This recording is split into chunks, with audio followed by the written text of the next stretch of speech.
Hello legends, welcome to Lazarus Gaming, and we are continuing with the character creation series, and this is Final Fantasy 14 X1V, yeah, 14, Final Fantasy 14. It's a nice looking generator, like character creation. You can zoom in, which is good, because I hate it when you can't zoom in on this character. You can't get very close though, that's the closest you can get.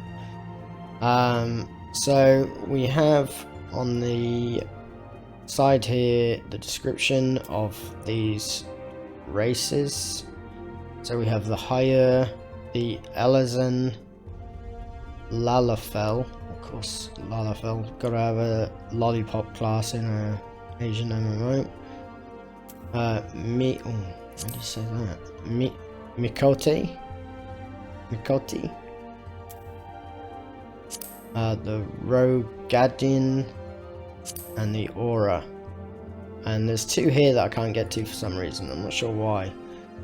I don't know if it's because I'm in a trial version of the game or because I don't play this game. So I don't know if it's just the fact that I'm in a trial version or if it's what it is, or you have to buy these or something. But there's the Hrothgar and the Viera, and they are gender locked. So the Hrothgar is male and the Viera is female, but all the others are both male and female. This guy looks like the Hulk. So you got like, these people have cattails as well, and the Aura have demon tail or lizard tails or something, dragon tails.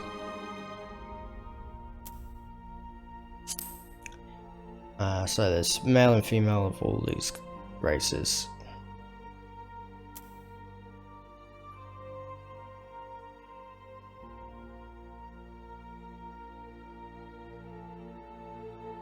I actually quite like the Ellison male.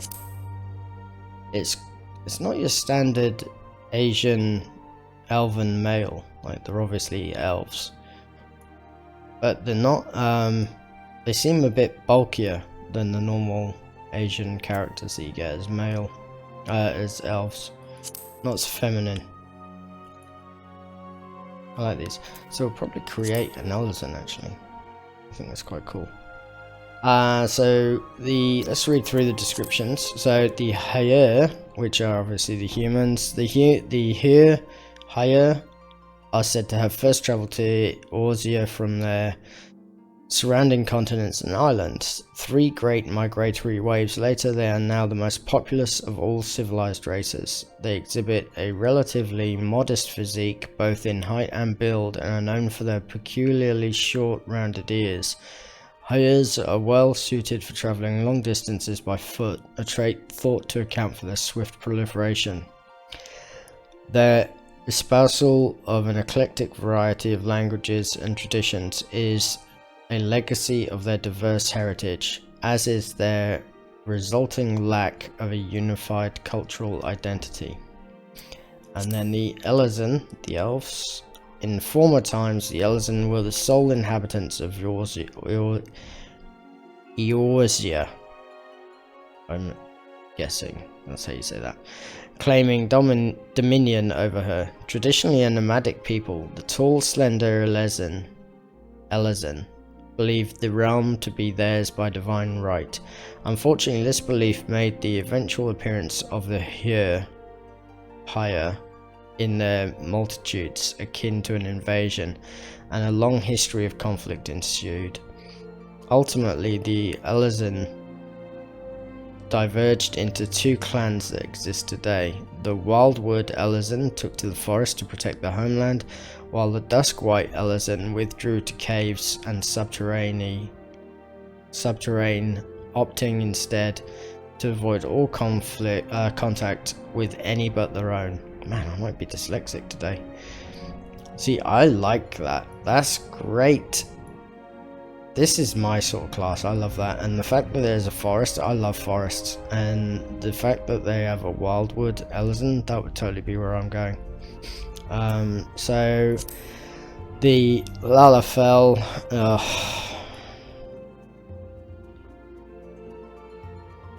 I can't even.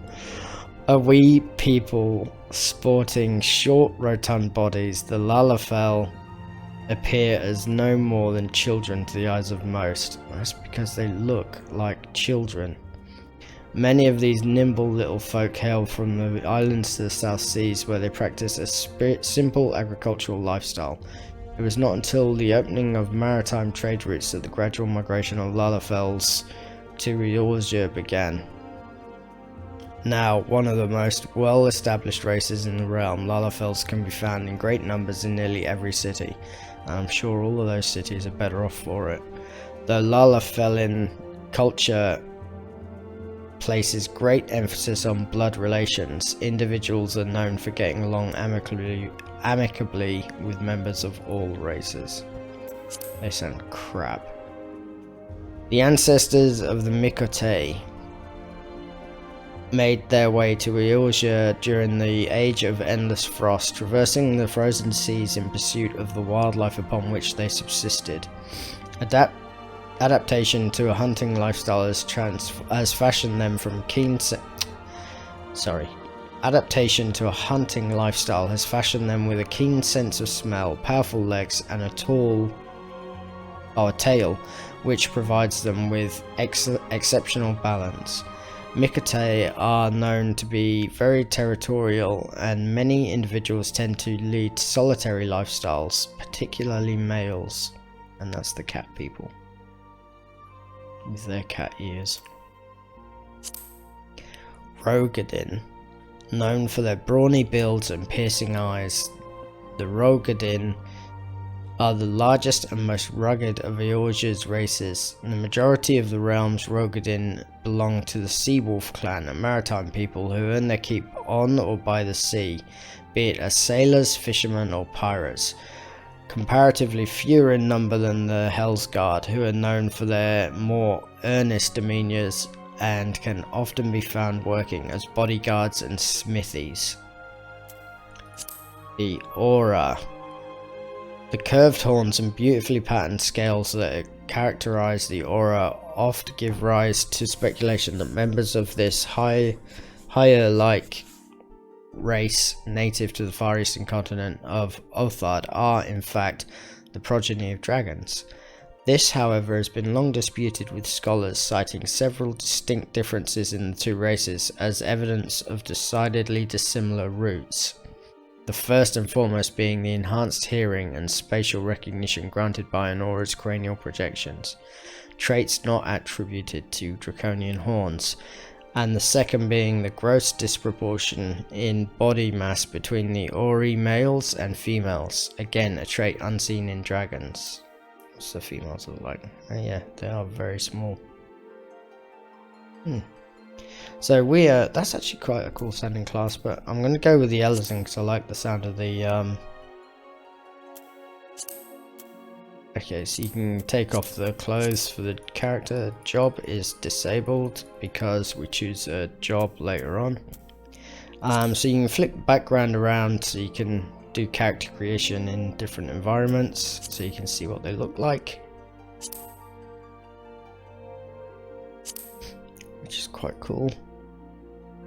Although I like this one because it's less distracting with stuff in the background, so you can literally get a better idea of what they look like without being distracted by it. So we're gonna go Ellison male. Yep. So we want to go Wildwood. So for hundreds of years, the Wildwood Ellison have lived in the relative safety of Eorzea lush forests.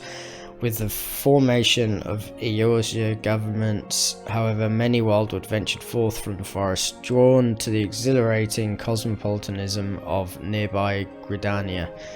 There is minimal dimorphism between the two genders, though males are generally considered to be milder and more chivalrous in demeanour. Among their Dusk White brethren, Wildwood Ellison are referred to as Greens for their love of the forest, and they have starting attributes of 20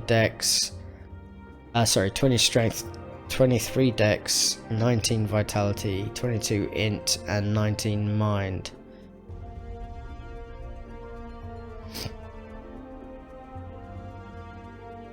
So what's that? That's 103. So 103. And then the Dusk Whites.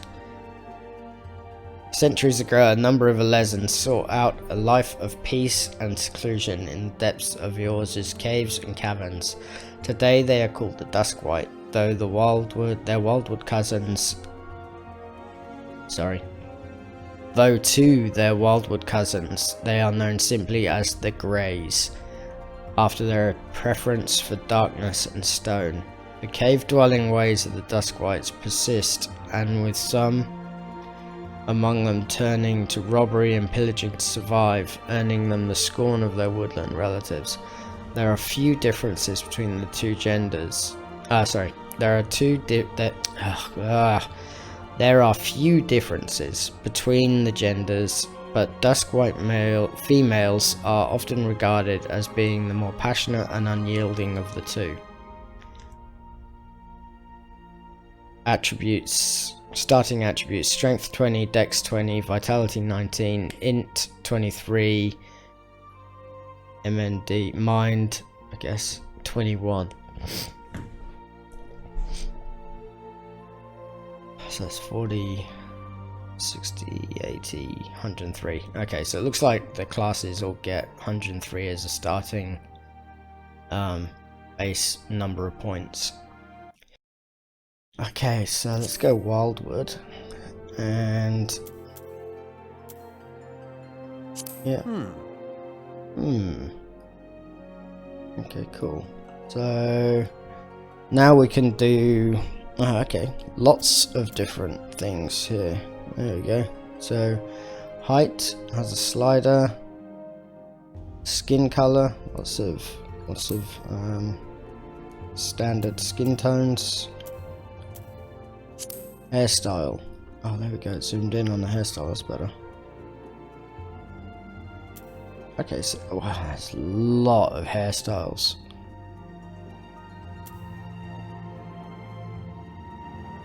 So let's actually zoom out slightly like that. And flick through these quickly. That's cool. And it's the right color as well. I like to have like grey, white hair on my characters. What we got? That one's something about Mary.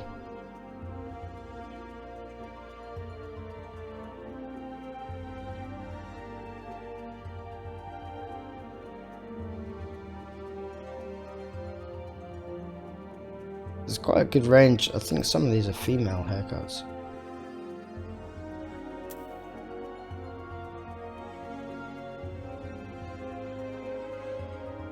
So there's a lot of hairstyles to choose from here. I like that. You should always have this. One of the things character generators slack off on some games is hairstyles, and it makes a big difference. What the hell? It makes a big difference to the characters being able to just give it a different hairstyle to others, you know, because even if your face looks the same with different hair, it adds to that level of uniqueness that you know, even if you took the default face style, you're still getting that level of unique hairstyle, which is cool. I like that one.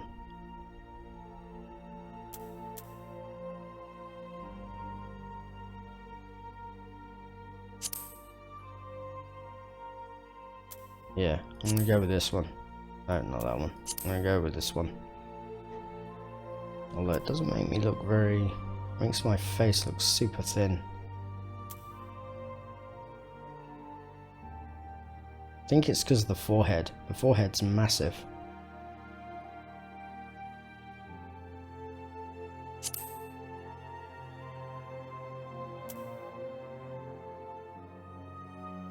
Actually, I'm gonna go with this one. There we go. That one's better. Although I've got some hair clips inside for some reason, so I think that's a girly haircut.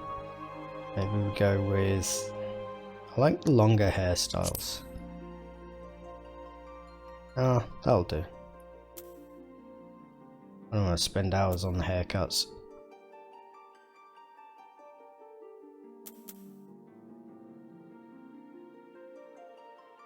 Yeah, that one's quite good. So then hair color, and you can go a lot of different colors. So it looks like they've got two, yeah, so two different types. You've got like a highlight and a low light. And they can be all sorts of colours. Not really any limitation to it. It's quite cool. It's good. Gives away. Let's go white, which is our standard. So face, and it only has 4 presets for face. It's like old and grouchy. Weirdly, way too young for an adult body.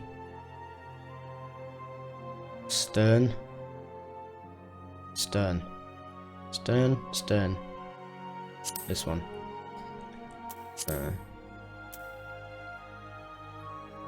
Okay, so you can, and still, I would have thought they'd be sliders. Oh well. So what we can do with this, let's just there we go. We've got 4 options for the jaw, which are all kind of much of a muchness. A bit more pointy, a bit squarer. We'll just keep the one we got. Actually, let's just check. I like that one actually. Yep, that one. Click OK on that, and then eye shape.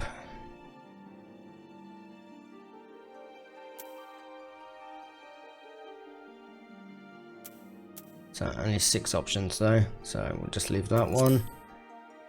Iris size large or small. Large. Okay, random colors. That one's quite cool. Nice and light blue. Eyebrows. They're kind of normal. Like those. Nose.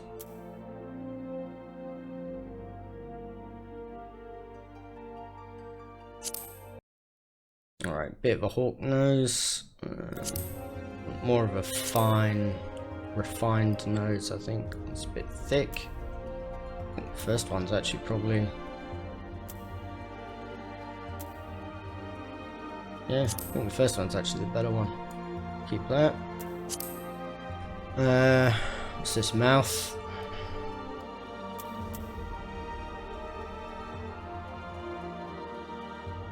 I think number 3. Nice, sort of serious, not too smiley or thick. Lip colour. So we can give ourselves some lipstick, can we? Oh no. Oh yeah. So we can go the whole lipstick gothy look. How are we? Goth, like that sort of look there, or like a bright red goth. It's not actually all that bright. We're obviously going to go for none. Ear shaped. So I imagine on the other classes these would change to maybe horns or something for the ones that have the horns. So probably want maybe that one. Ah, there you go. You can change them to make them longer or shorter. So like that. Ear clasp. Okay, I don't think we need that. That's the clasp color. Facial hair. Well, I'm an elf, so I shouldn't really have facial hair, but I guess I can be a... Oh, facial features, sorry. Okay. We don't need any of that. What we got? This is face paint. Little dragon on the side of my head. Nice. I don't tend to put tattoos on unless there's a way for me to remove them, like in game. Then I don't really, and I'm not sure if there is in this, but it doesn't matter. I'll just show you guys what is available.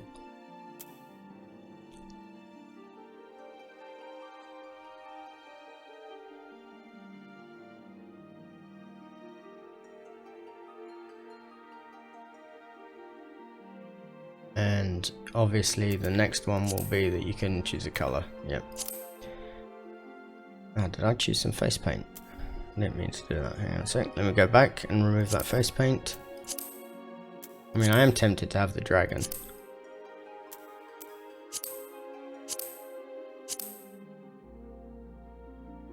because he's quite cool. Actually, we'll have the dragon. Let's have like a, well, we were a forest elf, aren't we? So let's have a green. No, that looks just like bogies have been wiped all across my face.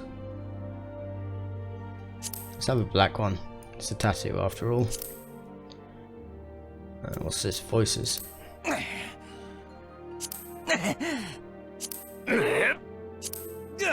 That one sounded like he was having a dump.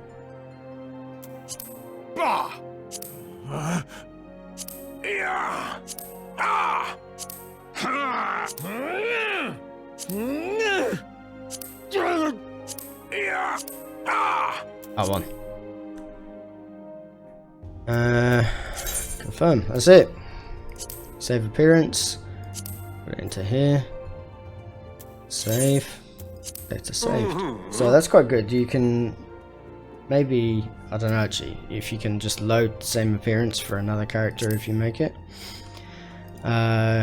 Specify your character's date of birth. First astral moon, first umbral. Okay, I don't know what any of this means. The Ocean year consists of the moon Menfina revolving around Hyde Aelin's 2 astral and umbral poles while fluctuating between each of the 6 elements. In this, the year can be said to be the length of 12 moons. Okay. 6 umbral. Okay, I don't know. I mean, I'm assuming this doesn't make any difference whatsoever.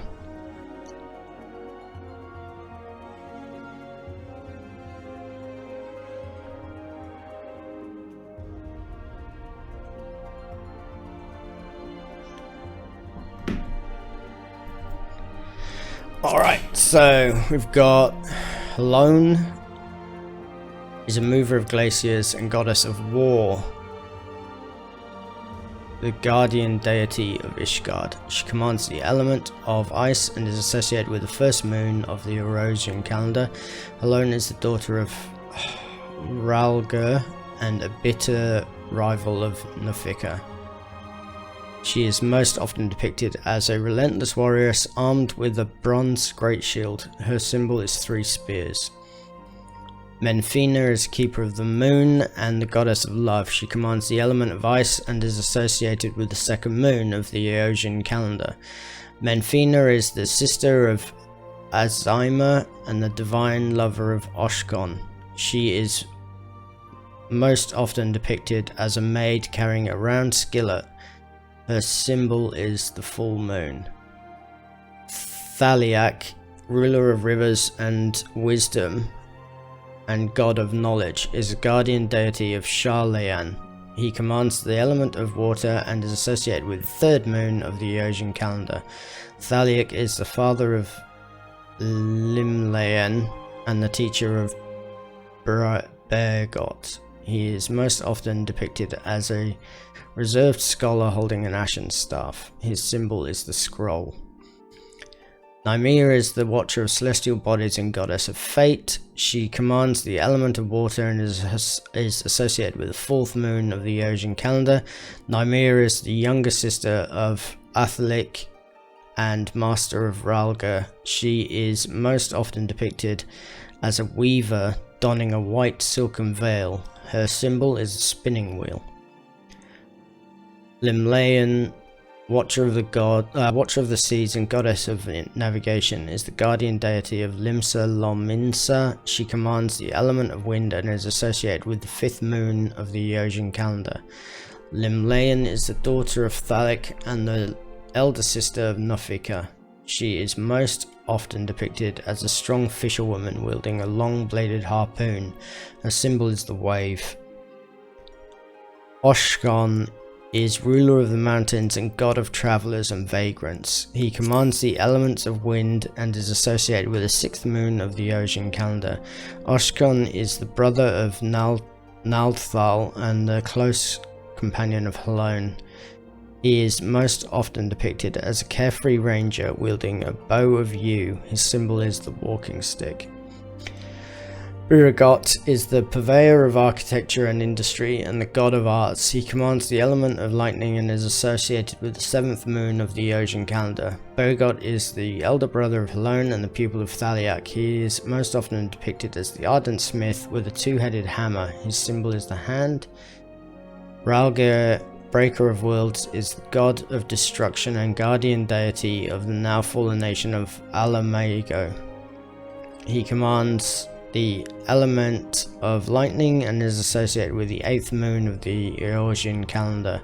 Ralger is the father of both Bogot and Helone and serves as attendant to Nymea. He is most often depicted as a magus carrying a staff of bronze. His symbol is the striking meteor. That's cool. Azimu is keeper of the sun and goddess of inquiry. She commands the element of fire and is associated with the 9th moon of the Eogan calendar. Azimu is the daughter of Athalic and the elder sister of Menfina. She is most often depicted as a noble lady holding a golden fan. Her symbol is the radiant sun. Nalthal, overseer of the underworld, and god of commerce, is the guardian deity of Uldar. He commands the element of fire and is associated with the 10th moon of the Eogan calendar. Nalthal is the single manifestation of the deific twins Nald and Thal. He is most often depicted as a discerning merchant holding a balance. His symbol is the cowrie, an ancient shell currency. Nafika, tender of soils and harvests and goddess of abundance, is the guardian deity of Gridania. She commands the element of earth and is associated with the 11th moon of the Eogan calendar. Nafika is the daughter of Azimu and the younger sister of Lim Layen. She is most often depicted as a jubilant farmer. Jubilant farmer holding a scythe of steel. Her symbol is the spring leaf. Althic is the surveyor of change and space and god of time. He commands the element of earth and is associated with the 12th moon of the Eogan calendar. Althic is the father of Azimu and Menfina and the elder brother to Nymea. He is often depicted as an austere emperor wielding a mythical great axe. His symbol is the hourglass. So we're going to go with that one. The bow of you guy and the walking stick. So now, look at this, we're only just on to the classes. So we've got Disciples of War and Disciples of Magic. Okay, so we've got 3 magic users and 5 warriors. So the Gladiator. Gladiators specialize in handling of all manner of one-handed blades, from daggers to long swords, be they single or double-edged, straight or curved. Defining characteristic of the art is its emphasis on diverse combat tactics, training its members to bring their martial skills to bear in any situation. As such, there are practitioners who marry sword with shield, seeking to defend their fellow companions. Others opt for an empty offhand, choosing instead to focus entirely on their sword arm. In all instances, the ages-old art of sword makes the gladiator a formidable adversary in any encounter. So it doesn't sound like you can dual wield with that one. It sounds like it's just literally one sword or a sword and shield. So that's a shame. It would have been cool to have 2 swords, but maybe Pugilist is a boxer, so I don't think that's going to be armed. The path of the Pugilist is one of incessant training aimed at mastering the traditional techniques of hand-to-hand combat. Though they command formidable power when unarmed, they are wont to use metal, leather and bone weaponry to maximize their destructive potential. So you can see he's got, well, I'm assuming knuckle dusters.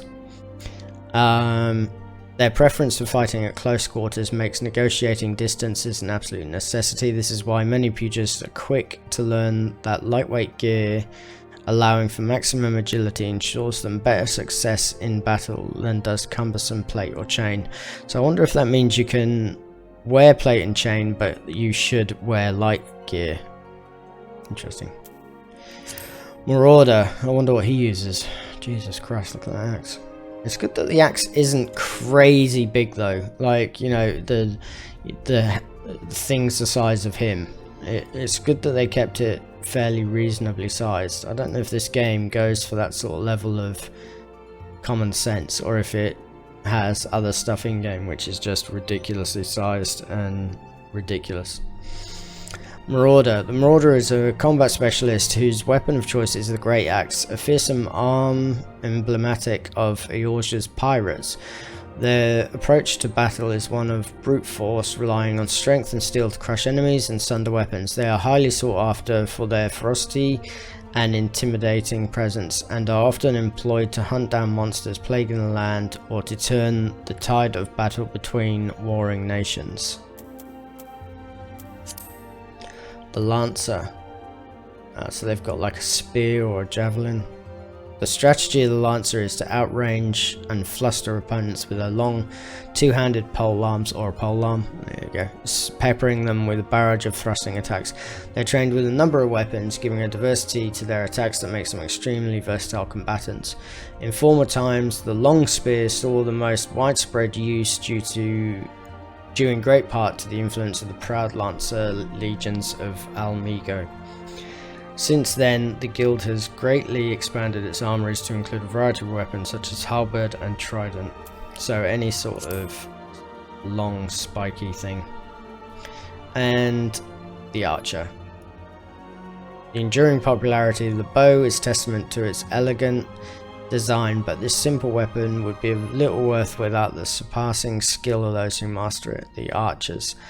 Projectile techniques such as the high-angle fire enable archers to assail their foes with deadly precision even at great distances.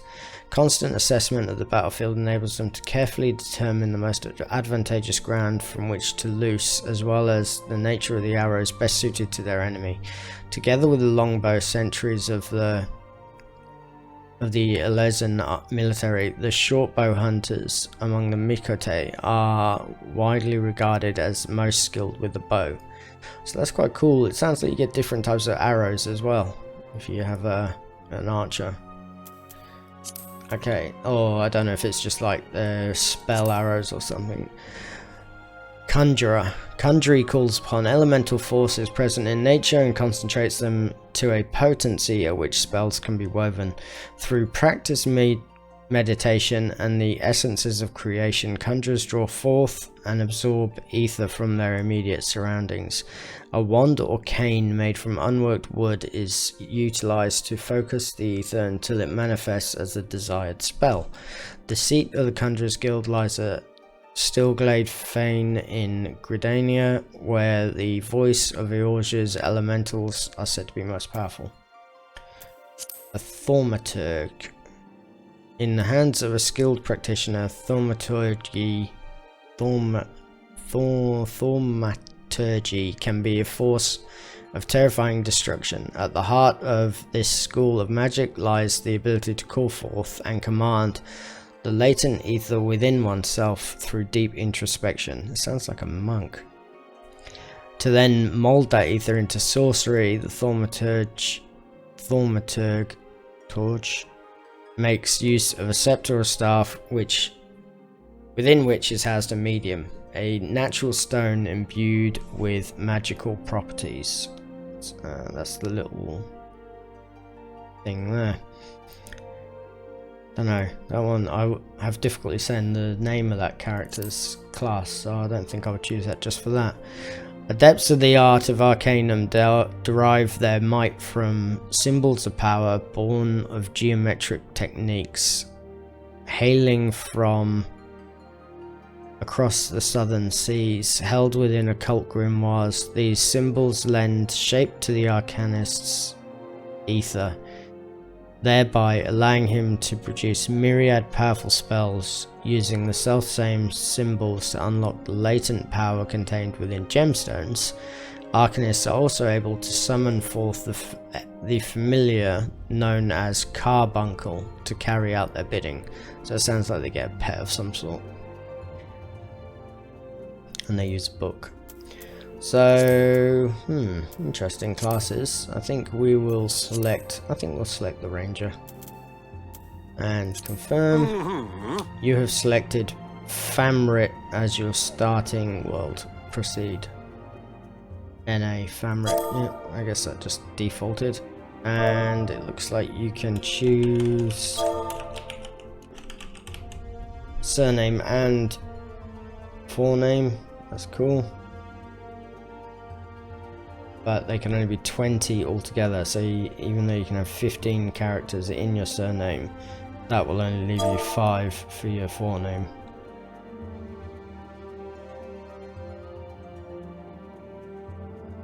Only letters, hyphens and apostrophes can be used. That's quite cool. It gives you tons of available options for a name.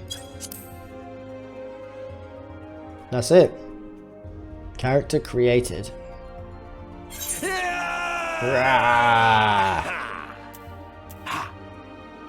There we go. The character creator for Final Fantasy XIV. Very good.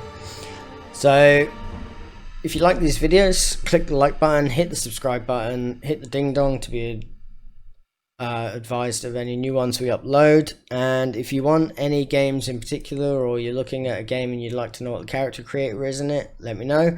I also will do playthrough videos for people on various things, probably more MMOs and strategy games than anything else, sim games like colony builders.